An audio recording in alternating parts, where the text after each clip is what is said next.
I'm Jerry, WA6E, and for the last 6 months we've been working on Field Day. This is the last briefing for you all before we actually hit the road doing Field Day. And I've asked all the team members to come up and give a presentation on their particular section. Hopefully, I just want them to tell you what time it is, not how to build a clock. So this is an overview. And here are the people who will be speaking on their particular sections. So here's the details on Field Day. It's June 24th, which is a Friday, through the 26th. We'll start setting up on noon on Friday. If you want to come up and join us, please do that. We can always use the help. 12 noon on Saturday, the contest. 11, okay, sorry, wrong clock. Runs from basically 11 to 11 on the following day, and then we clean up. Next slide, please. This is as much a social thing as it is a hobby. Somebody once said that we were a social club that had a ham radio problem, and maybe that's the way it is. But please come up and join us. We'll have good food. You can learn how to operate on different bands. If you're a technician, you'll be able to operate on HF. And those without a license can actually get on the air. Next slide, please. And we have official T-shirts. They look like this. The ordering period has already gone away. We ordered 34, 36, something like that. Next slide. The back of it looks like that. Next slide. We're asking you to RSVP. That means, can you come up if you don't RSVP? Of course. And if you RSVP, do you have to come? No. We're doing this because we have to order food. And if any of you have ever put together something like this, you know that ordering food is a tough part. And given the price of food these days, we don't want to under-order, and God forbid somebody should not get fed. We'll never hear the end of it. So please, if you can, RSVP. How do you do that? Go to the webpage, w6ek.org, and there's a link there to do it. First section, next slide. Orion. If you'll come up and tell the good folks all about antennas. Well, they're these things you throw up in the air, and if you don't have one, you can't hear anything on your radio. So today, I'm going to go real quickly and run through the antennas that we're going to set up for Field Day. Go ahead with the slide. Starting from your right to left, upper right-hand corner is an 80-meter doublet. What's that, Brian? What, 80, 90 feet in the air is what we end up putting it? We run about 200, 300 lineal feet of ladder line to get it back to the station. So that'll be an 80-meter doublet. It'll be available for anything from 10 to 80 meters.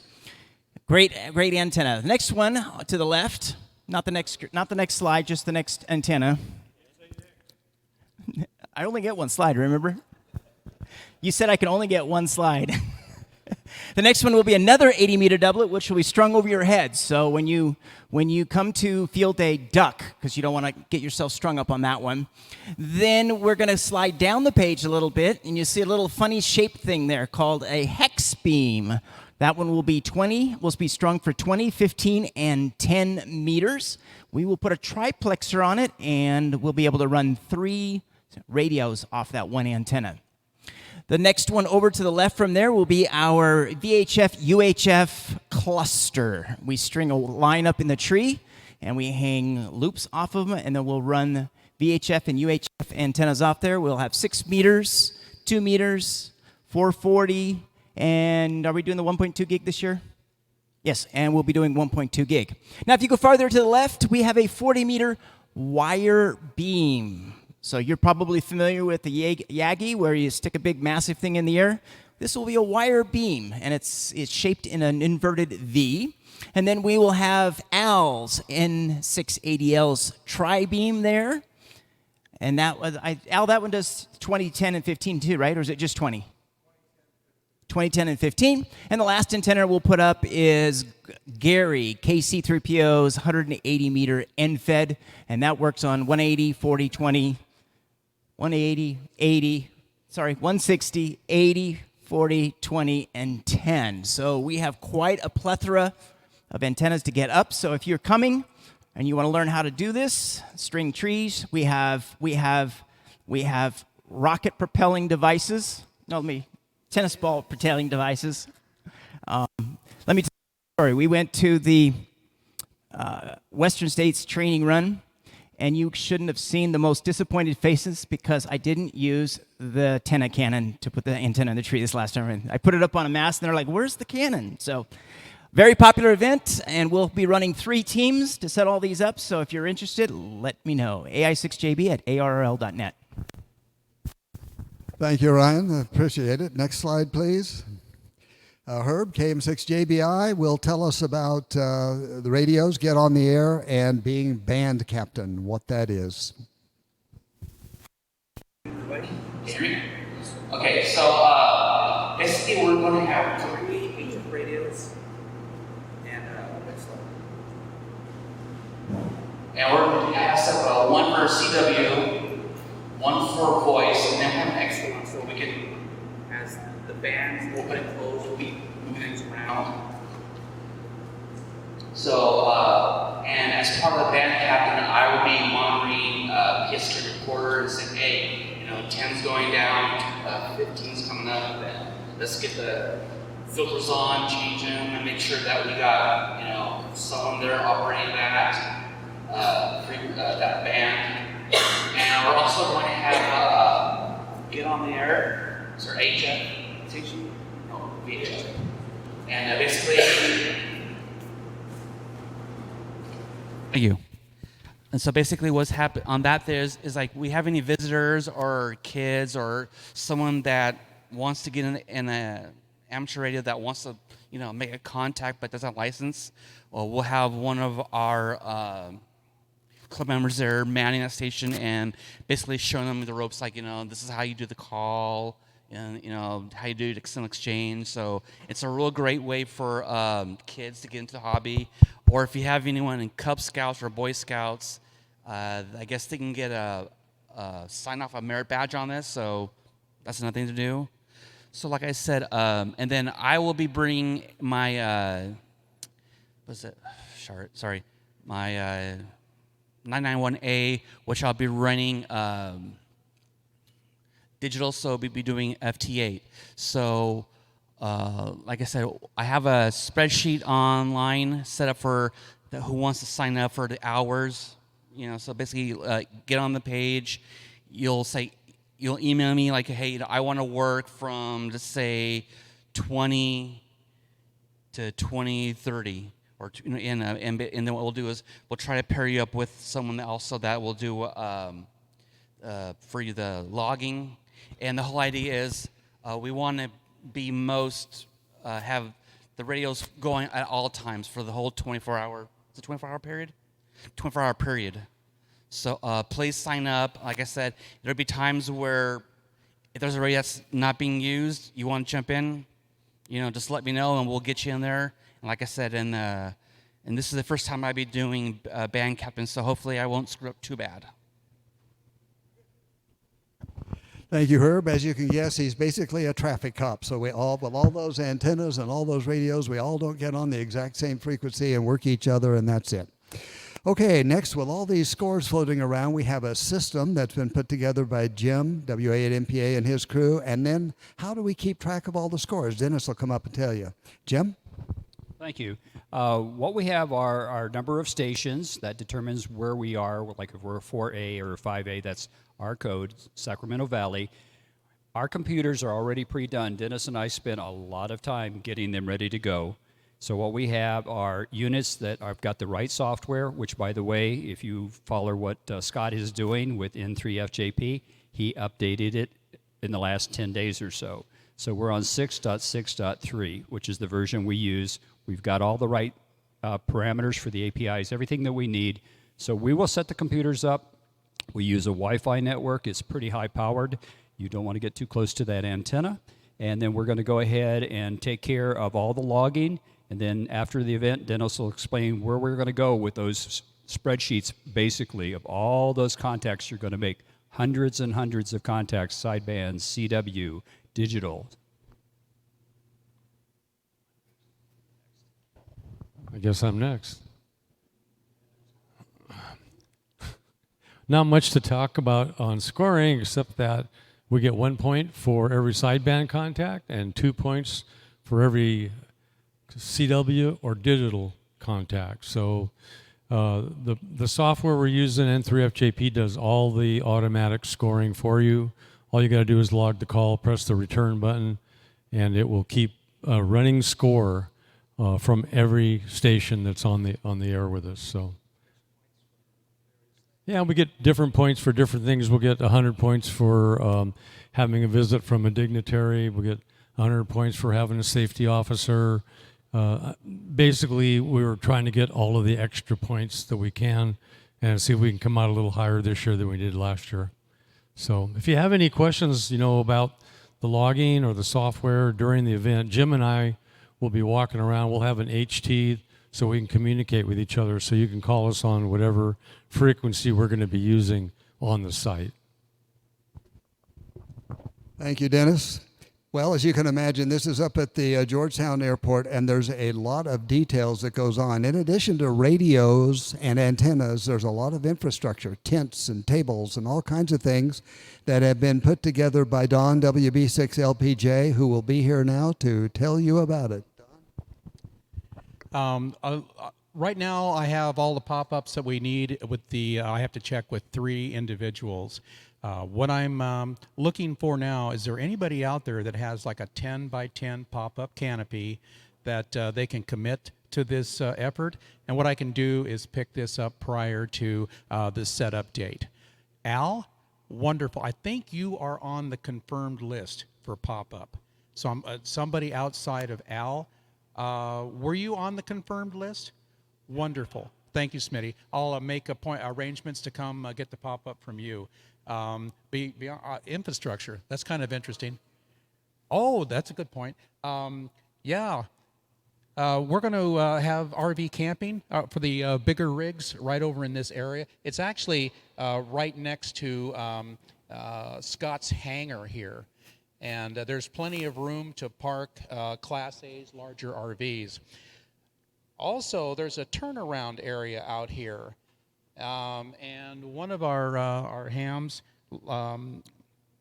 Sal, K6SAL, likes to come over here. He claims it's a much cooler area. So if you're coming up and you have an RV, great place to plan. Probably going to be taken early, however. Myself and a couple of other individuals are going to be in this area. There's also camping or parking right between these 2 hangars as well. I think that's about it. On the right-hand side there, it says parking for Class A, and they're right there. So is that inside the gate or outside? Is that where Sal's today? That's right next to Scott's hangar, and that's where we parked last year. Yeah, that's where we parked last year. Any other questions about RV parking and that kind of stuff? Bring your RV. Come on up. What a great weekend. Small RVs and tents.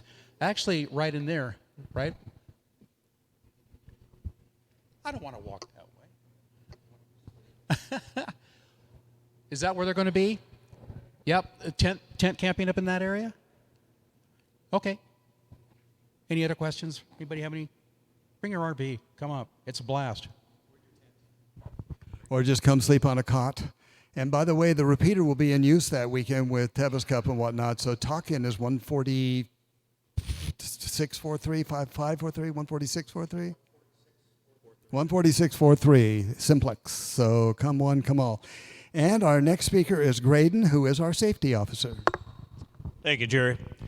So safety, this is your safety team. We've got Thomas, KN6, MJB, Jeff, KN6, RGO, Sal, thank you, K6, SAT. That's not Sal's call sign. Sorry, I blew that. That's a mistake. That's Joe's.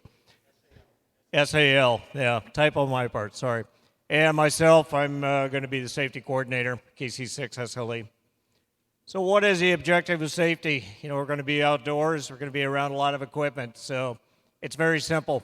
Assure everybody goes home in the same condition they arrive. If you can go home in better condition, so much the better. But we don't want you to get hurt at field day. We want to be prepared to respond to any safety or health issues. That means that if we do have an issue, we need to be prepared to deal with it on site. So we also want to assure full compliance with ARRL 2022 safety checklist, and I'll show you that in a second. And for doing that, we get 100 bonus points. But the most important part, again, is your safety, keeping you healthy. So that's the safety checklist. I'm sure you can all read that from the back of the room, right? Look it up if you're interested in it. It's on the ARRL website. There's a lot of just little detail things that your safety committee will be taking care of. So that's it for safety. Back to Jerry. Okay, well, in addition to everything else, we're going to have VE testing, and the VE test meister is right here to tell you about it. All right, K6 SAT, I'm kidding. K6 BSY is going to be our VEC for this event. On Saturday afternoon at 2 p.m., we're going to be offering VE testing in the hangar, KK7AIR's hangar. So far, we have between 12 and 14 already signed up to be taking exams up there. And so if you know of anybody else who wants to come up, I think we could get a couple more people scheduled in. But this will, I think, be a first for us offering VE exams at Field Day. And we weren't sure how it was going to go, and I'd say so far, looking pretty good. Thank you, Brian. Well, so much for all of this nonsense. Let's get down to some important stuff. Food. Yeah, everybody is here. Yeah. Okay, here's the way it works. On Friday, whoever's there can take up a collection and go get pizza. That's not our problem. Do what you want. Next slide, please.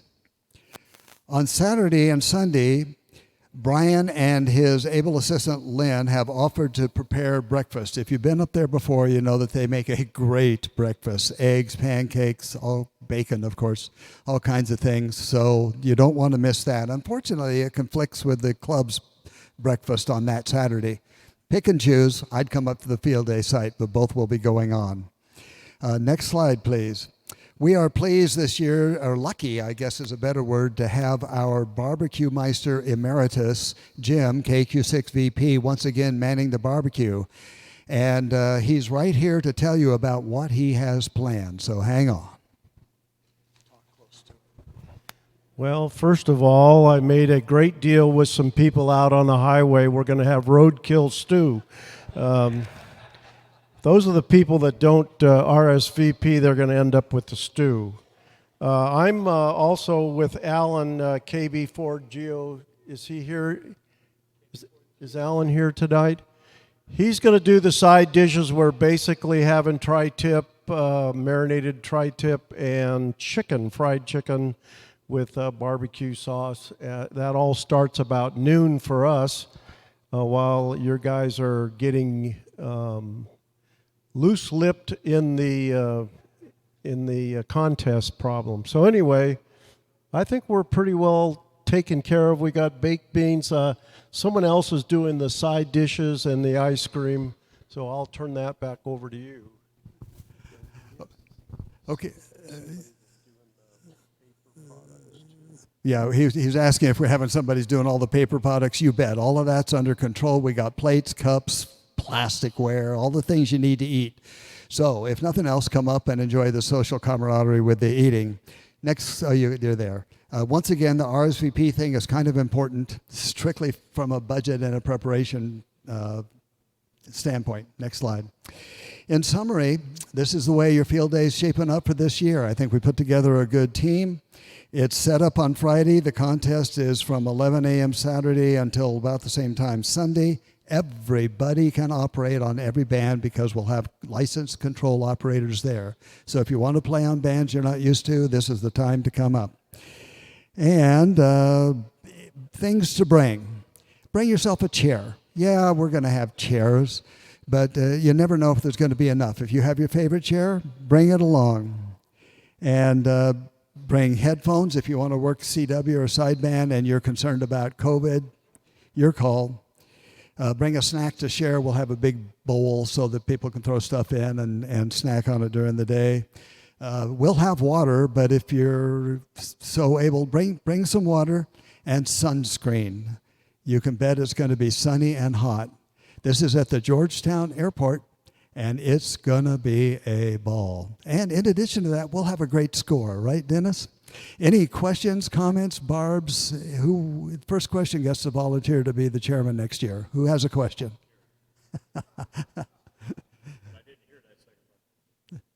You claim you didn't hear that second part.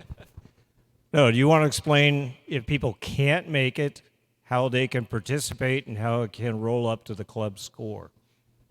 Sure. Actually, Dennis, I think this may be more your role, but as I understand it, in years past, if you can't make it up there, you can operate from home, and then you could submit your club as part of or your score as part of the club score.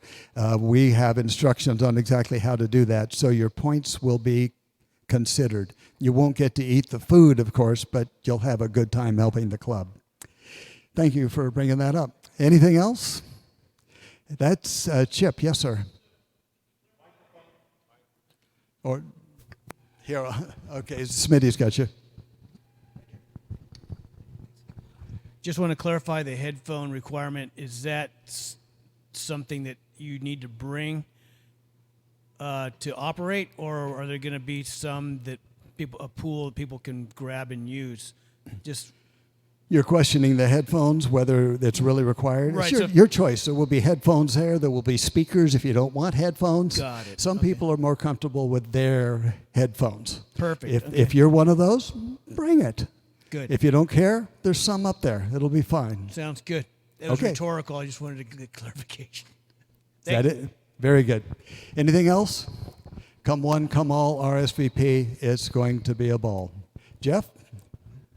Drayden, back to you. Thank you, Jerry, and thanks to all the section leads. Let's give them a big hand.